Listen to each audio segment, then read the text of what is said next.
195쪽 사도행전 6장 1절로 7절 말씀. 우리 한 목소리로 말씀을 함께 읽도록 하겠습니다. 1절입니다. 시작. 그때 제자가 더 많아졌는데 헬라파 유대인들이 자기의 과부들이 매일의 구제에 빠짐으로 히브리파 사람을 원망하니 12사도가 모든 제자를 불러 이르되 우리가 하나님의 말씀을 제쳐놓고 접대를 일삼는 것이 마땅하지 아니하니 형제들아 너희 가운데서 성령과 지혜가 충만하여 칭찬받는 사람 7을 택하라.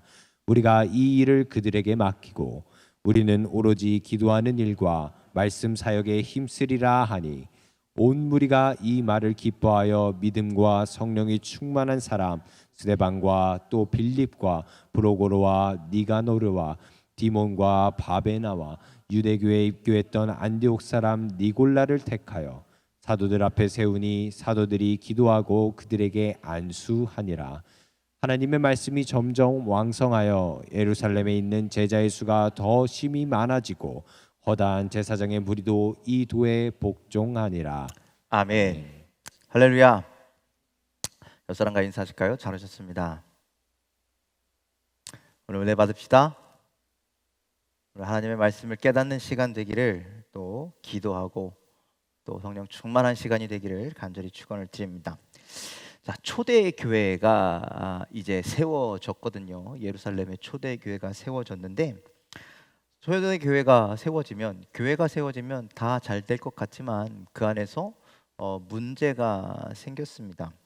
커다란 두 가지 문제가 초대 교회 가운데 생겼는데, 지금까지 본 말씀 가운데 두 가지 문제가 있었어요. 처음에는 뭐였냐면, 사도행전 5장에 나오는 아나니아와 삽비라, 우리가 말씀을 통해서 금요 예배 때 다루지는 않았지만 아나니아 삽비라 이야기 다 아시죠? 아나니아와 삽비라에 대한 문제가 생겼습니다. 그들이 하나님께 거짓된 헌금을 드렸다라는 게 문제죠. 베드로는 사람을 속이는 것이 아니라 하나님을 속였다라고 그렇게 질책합니다. 그리고 하나님은, 그리고 교회는, 그리고 베드로는 이들의 잘못된 행동을 심하게 엄하게 꾸짖었습니다. 그 결과가 어떻게 됐어요? 그들이 그 자리에서 죽임을 당하였죠. 자, 우리는 이 아나니아와 삽비라 이야기를 하기만 하면 꼭 헌금에 대한 언급을 하고 넘어갑니다. 헌금을 열심히 해야 된다, 바르게 해야 된다. 아니요. 지금 성경은 그 이야기를 하고 싶은 게 아니에요. 성경은 우리에게 무슨 말씀을 하고 있느냐면, 베드로가 이야기하는 것처럼 너희들 하나님 속이며 살지 말아라. 하나님 앞에 진실된 삶을 살아라 라는 것을 우리에게 말씀하고 있는 거예요. 성도들의 가장 큰 문제는 헌금 많이 하고 적게 하고가 문제가 아니라 하나님 앞에서 진실되게 사는 것, 그것이 가장 중요하다라는 말씀입니다.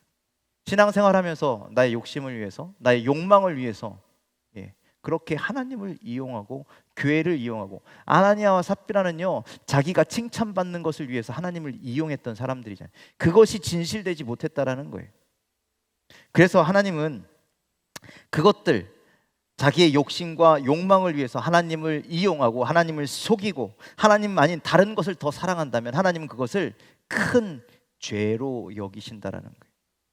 그러니 여러분들 간절히 소망하기는, 여러분들 하나님 앞에 진실하시기를 바랍니다. 오직 하나님만 사랑하고 하나님만 섬기는 여러분들 다 되시기를 주님의 이름으로 간절히 축원을 드립니다. 그리고 교회에 또 문제가 하나가 생겼는데, 그것이 오늘 말씀에 나오는 구제에 대한 말씀이었습니다. 구제. 자, 6장에 나온 이 구제에 대한 말씀, 문제를 설명드리자면, 예루살렘 교회가 성도가 많이 모이기 시작했고, 교회가 그 모인 사람들 중에 연약한 자들을 섬기기 시작했습니다. 우리가 성경에 연약한 자들, 작은 자들 이야기하면 이 세 부류의 사람을 꼭 기억하십시오. 처음엔 과부입니다. 그 다음에 나그네입니다. 그리고 어린 아이들. 왜 이 사람들이 연약하고 왜 이 사람들이 작은 자냐면, 의지할 곳이 없기 때문에, 의지할 곳 없고 연약한 자들이기 때문에, 누군가의 도움을 받지 아니하면 그 시대에 살아갈 수 없는 사람들이기 때문에 이 사람들이 연약한 자들이라는 거예요. 교회 안에 그렇게 연약한 자들이 들어왔기에 교회가 그들을 향해서 열심히 구제하고 섬기고 돕게 됐다라는 거죠. 그런데 도움을 받던 그 사람들 중에 누군가가 서운한 일을 당하기 시작했다라는 거예요. 자, 교회에 일어난 이 분란, 서운한 일에 대해서 좀 살펴보면 먼저 교회 안에 여러 구성원들이 있었습니다. 오늘 성경에 보니까 헬라파 유대인이라고 이야기하고 1절에 그렇게 돼 있죠. 헬라파 유대인이 있었고 그 다음에 히브리 사람들이 있었다라고 그렇게 얘기합니다. 자, 헬라파 유대인은 과연 누구냐? 과거 이스라엘 구약 시대에 이스라엘이 남유다와 북이스라엘로 이렇게 나뉘었죠. 남유다는 바벨론에 의하여 북이스라엘은 아수르에 의해서 멸망을 당했습니다. 근데 멸망당하면 그들이 거기에 남아서 그냥 살았느냐? 그것이 아니라 지배자들이요, 포로로 잡아가기도 하고 어디에 끌고 가기도 하고 각양각색의 이유를 가지고 그 사람들 다 잡아갔다라는 거예요. 그리고 세상에 뿔뿔이 흩어뜨려서 그렇게 살게 했다라는 거예요. 그런데 하나님께서 은혜를 주셔서 돌아오게 하셨죠. 그런데 그때 돌아오지 못하고 여전히 70년 만에 돌아오니까 거기에 이미 삶의 터전을 다 잡았는데 돌아오지 못하는 사람들이 있었더라. 그런데 시간이 들려서 아수르도 멸망당하고 바벨론도 멸망당하고 그 이후에 헬라, 지금으로 말하면 그리스, 이 지역에 강한 세력이 일어나서 세상을 정복하게 되었어요.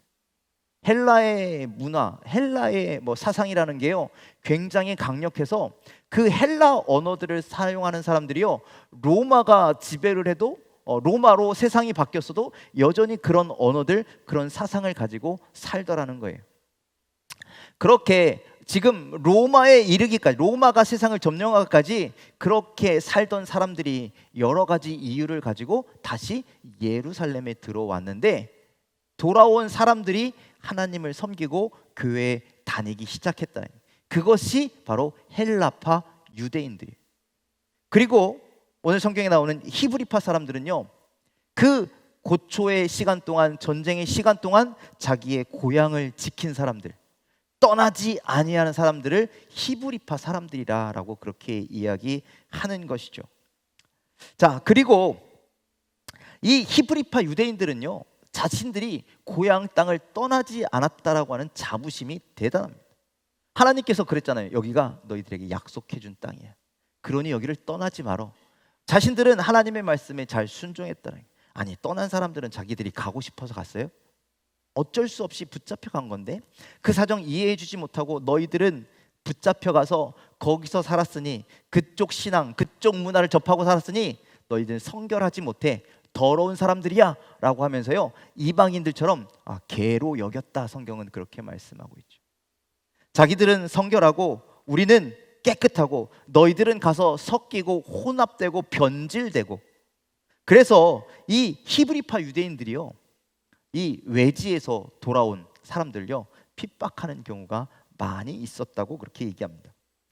이렇게 예루살렘 교회 안에는요 여러 가지 사정, 여러 가지 이유를 가지고 모인 유대인들, 특히 헬라파 유대인들, 먼 곳에서 살다가 돌아왔으니 예루살렘에 어떤 삶의 터전이 없잖아요, 그렇죠? 그러다 보니까 연약한 자들이 많았다라는 거예요. 그런데 어린아이와 과부들은 얼마나 더 힘들었겠습니까? 그런 사람들을 돕자고 그렇게 교회에서 결의하고 그렇게 도와주는데, 그런데 헬라파 유대인들 가운데 이 과부들이 도움 받는 것이 자꾸 누락되는 현상들이 나타나기 시작했습니다. 그래서 히브리파 사람들이요 교회 안에 많다 보니까, 대다수를 차지하자 보니까 실권을, 중심을 잡고 있는 거예요. 그 사람들을 원망하는 일들이 생겨나기 시작했습니다. 자, 그래서 이러한 문제들이 반복되니까 누구한테 이야기했겠어요? 결국엔 여러분들 해결 안 되는 문제가 계속 반복돼서 일어나면 결국 담임 목사 찾아가는 거잖아요, 그렇죠? 그래서 이 사람들도 누굴 찾아갔냐? 사도들을 찾아가는 거예요. 예수님의 제자들을 찾아가서 이런 문제가 자꾸 생깁니다. 2절 말씀 함께 읽겠습니다. 2절입니다. 시작. 12사도가 모든 제자들을 불러 이르되 우리가 하나님의 말씀을 제쳐놓고 접대를 일삼는 것이 마땅하지 아니하니. 자, 사도들의 생각이 참 우리가 지금 중요하게 여겨야 되는 말씀인데, 지금 사도들이요 이런 문제가 발생한 것을 어디에서 근원을 찾느냐, 어디에서 찾고 있는 것 같아요? 하나님의 말씀을 제쳐놓는 데서 찾더랍니다. 우리가 하나님의 말씀을 따르지 아니하고 하나님의 말씀을 중요하지 여기지 아니하고 다른 일을 일삼기 때문이다라고 결론을 내고 있어요. 우리 같았으면 어떻게 결론을 내느냐면 에이, 헬라파 사람들이 잘못했네 라고 이야기했을 수도 있어요. 아유, 히브리 사람들이 잘못했네 라고 이야기할 수도 있어요. 그 책임이 누군가에게 있다고 이렇게 딱 결론 내서 그것을 이렇게 하세요 라고 하기보다는 지금 사도들이 하는 얘기는 우리가 하나님의 말씀을 중요하지 않게 여겨서, 우리가 그 말씀에 이끌려 살지 않아서, 우리가 성령 충만한 삶을 살지 않으니 교회에 이런 문제가, 우리가 깨어있지 않아서 하나님의 마음을, 예수님의 마음을 우리가 갖지 않아서 이런 문제들이 발생된다. 그러니까 누구의 책임도 아니고 우리 모두의 책임이라고 그렇게 이야기하는 거예요. 이렇게 얘기하면 그 누구 하나 상처받을 일이 없을 거라는 거죠. 참 지혜롭죠. 그리고 지혜로운 것뿐만 아니라 그것이 교회의 가장 우선적인 문제라는 거죠. 특히 교회가 지금 예루살렘 교회가 사람들이 막 몰려들잖아요. 교회가 커지잖아요. 바빠졌잖아요. 그것을 핑계로 하나님의 말씀으로 충만하지 않으니까 차별과 공정에 대한 문제들이 발생된다라는 것이죠. 그래서 우리가 생각해야 할 것은, 여러분들 교회에 가장 중요한 것이 무엇이냐? 여러분들 교회에서 가장 중요한 것이 무엇입니까? 오늘 초대교회가요, 구제하잖아요. 전도도 해야 되잖아요. 그리고 누군가를 교육도 해야 되잖아요. 그리고 사회에 꼭 필요한 교회가 되려면 사회 공헌도 해야 되거든요. 물론 이런 것도 다 중요하지만 가장 중요한 것은 뭐냐? 가장 본질적인 것은 뭐냐? 4절에 있는 말씀 함께 읽겠습니다. 4절 말씀 띄워주세요. 우리는 오로지 기도하는 일과 말씀 사역에 힘쓰리라 하리. 뭐가 중요하다는 거예요? 오직 기도하는 일과 말씀 사역에. 그래서 2절에 하나님의 말씀을 제쳐놓았던 그런 우리 수많은 잘못들, 즉 다시 말하면 하나님의 말씀을 묵상하고 기도하고 말씀을 가르치고, 다시 말하면 이걸 다 합쳐서 우리가 예배하는 일에 오로지 힘써야 한다라는 거예요. 그것이 회복되어야 우리 안에 깨어있는 영으로, 우리 안에 하나님의 마음을 품고 누군가를 사랑할 수도 있는 것이고, 누군가를 섬길 수도 있는 것이고, 누군가를 하나님의 지혜로 말미암아 교육할 수도 있는 것이고, 전도할 수도 있는 것이고, 이 모든 것의 근간이 어디에서 나오느냐? 예배 안에 있다라는 거예요. 말씀 안에 있다라는 거예요. 그러니 여러분들, 우리에게 가장 중요한 건 하나님의 말씀으로 사는 것이 가장 소중하다라는 사실을 기억하시길 바랍니다. 물론 다 중요해요. 전도도 해야 되고, 선교도 해야 되고, 복음도 나눠야 되고, 누군가를 가르쳐야 되고, 구제도 해야 되고, 많은 것 해야 되지만 이 예배가 서지 않으면 다른 것 하는 이유가 없다라는 거예요.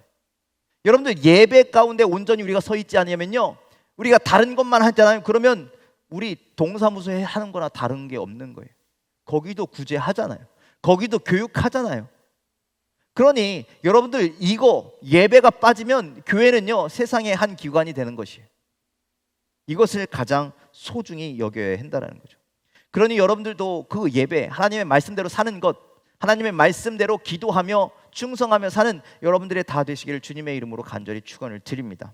그래서 교회가 내린 결론이 뭐냐? 사도들은 기도와 말씀에 전혀 전무하기로, 그것을 따르기로, 전혀 힘쓰기로 그렇게 결의했다라는 거예요. 교회 안에 이런 문제가 생겨나는 이유, 성도들에게 말씀의 삶이 없고 기도의 삶이 없고 예배를 통한 온전한 성령 충만이 없을 때 이런 문제들이 드러난다는 거죠. 그래서 그것을 결정하고 그것을 열심히 하기로 결의했다라는 거예요. 그리고 그 외에 다른 문제들은 사도들이 아닌 특정한 누군가들을 선택하여서 그들에게 이 일을 맡기기로 했다라는 거죠. 그래서 우리가 잘 아는 7집사, 사도들 외에 7집사를 선택하여서 교회에 실무를 맡겼다라는 거죠. 여기서 7집사가 나오는 거죠. 자, 그랬더니 이러한 해결책을 사도들이 내놓았더니 5절에 뭐라 그러냐면요, 온 무리가 이 말을 기뻐하여라고 그렇게 말씀합니다. 여러분들, 헬라파 사람들뿐만 아니라 히브리파 사람들도 모든 교환의 성도들이 함께 이 말을 기뻐하였다라고 성경은 기록합니다. 이것이 그리스도인들의 성숙한 자세입니다. 교회 안에 결정된 사항에 대해서 이렇다 저렇다 이야기하는 것이 아니라 그것이 하나님의 뜻일 겁니다. 함께 기뻐하고 함께 즐거워하고, 아니 왜 이렇게는 해주지 않습니까? 아니 왜 저렇게는 해주지 않습니까? 따지거나 목소리 높이거나 이러는 것이 아니라 우리가 한 마음과 한 뜻으로 이 일을 위해서 열심히 노력합시다. 이러한 결정을 내렸다라는 거죠.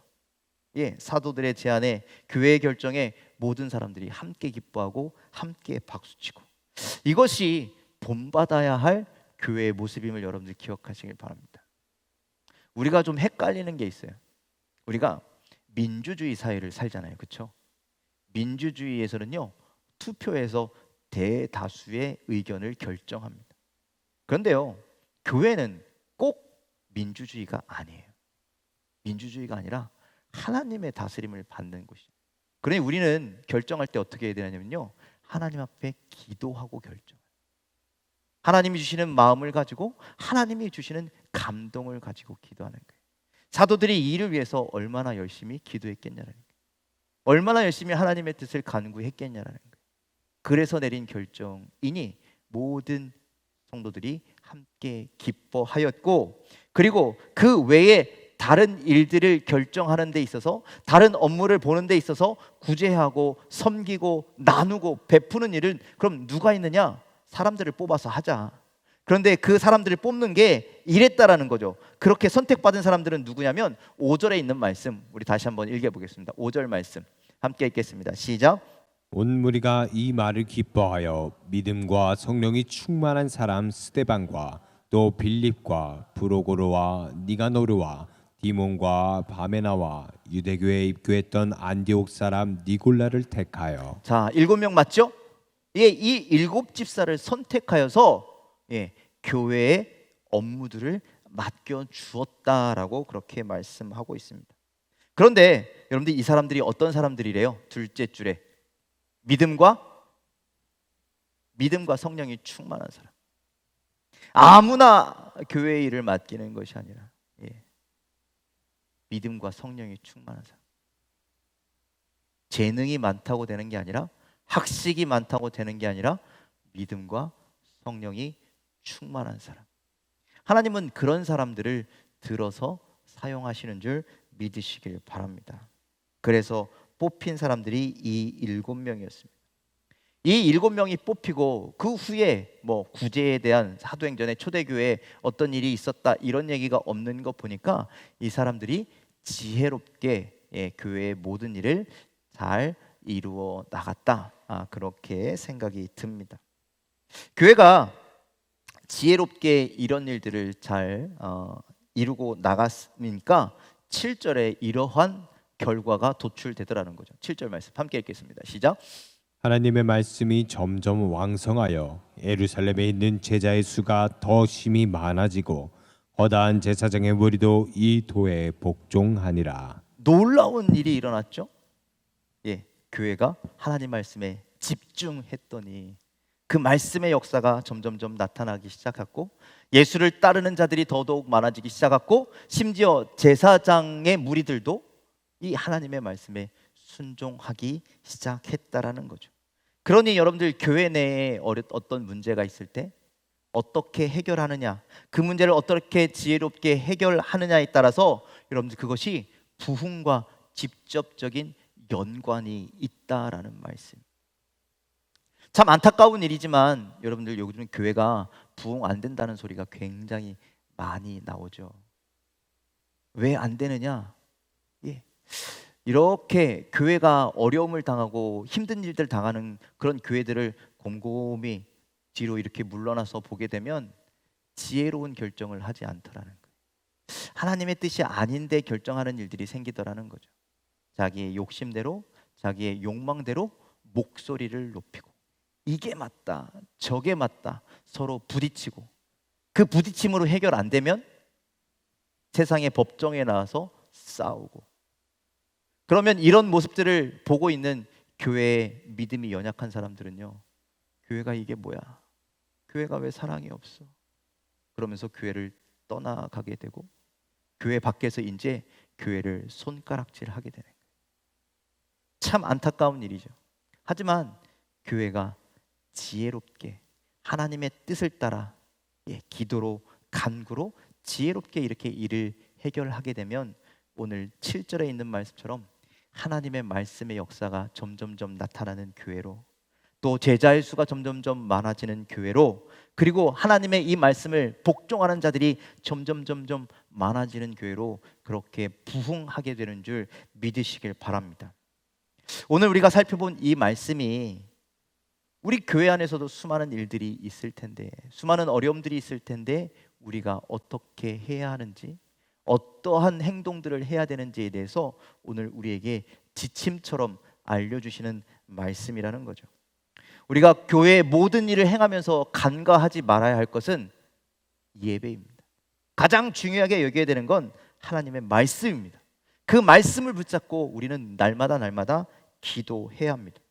그것을 가지고 우리가 온전하게 서지 아니하면 결국 교회 안에 문제가 생기고 교회는 힘들어지고 교회는 어려움을 당하게 된다. 그러니 여러분들, 우리가 먼저 예배의 바른 삶을 살아가기를, 하나님의 말씀대로 살아가기를, 하나님 앞에 진실된 삶을 살아가는 저와 여러분들이 다 되시기를 주님의 이름으로 간절히 축원을 드립니다.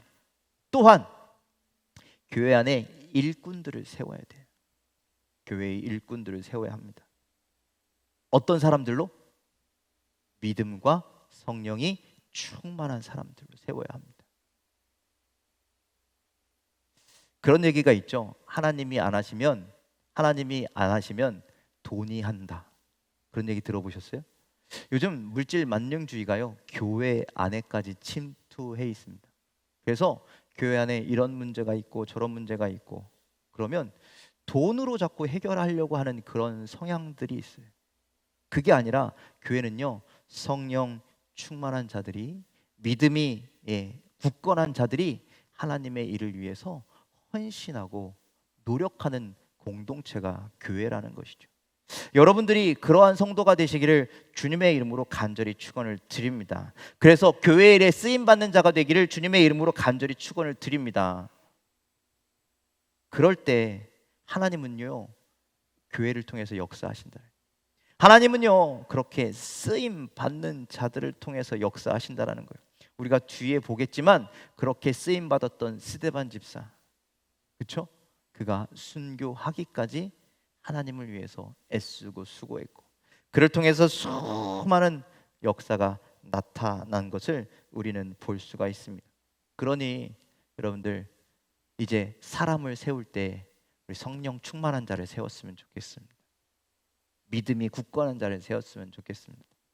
우리가 조금 있으면 당회 회의도 해야 되고, 그리고 임원들도 뽑아야 되고, 수많은 일정 가운데 우리가 오늘의 말씀을 기억하며 하나님의 뜻대로, 하나님의 말씀대로 진행되는 교회가 되게 해달라고, 또 우리가 일꾼들을 세울 때 믿음과 성령 충만한 자들을 세워서 이 교회가 더욱더 든든히 세워가는 그런 새강명교회가 되게 해달라고 그렇게 기도하며 뽑게 되기를 간절히 소망합니다.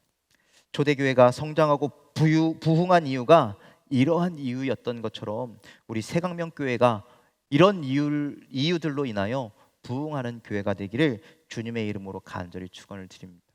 살아있는 예배, 말씀을 온전히 진실되게 따르는 성도들, 그리고 믿음과 성령 충만으로 하나님의 일에 순종하는 일꾼들, 이러한 요소들이 모여서 교회가 하나가 되고 믿음의 공동체가 되고 하나님이 기뻐하시는 그런 새강명교회가 되고, 그렇게 날마다 부흥하는 우리 교회가 되길, 여러분들이 되시길 주님의 이름으로 간절히 축원을 드립니다. 기도하겠습니다.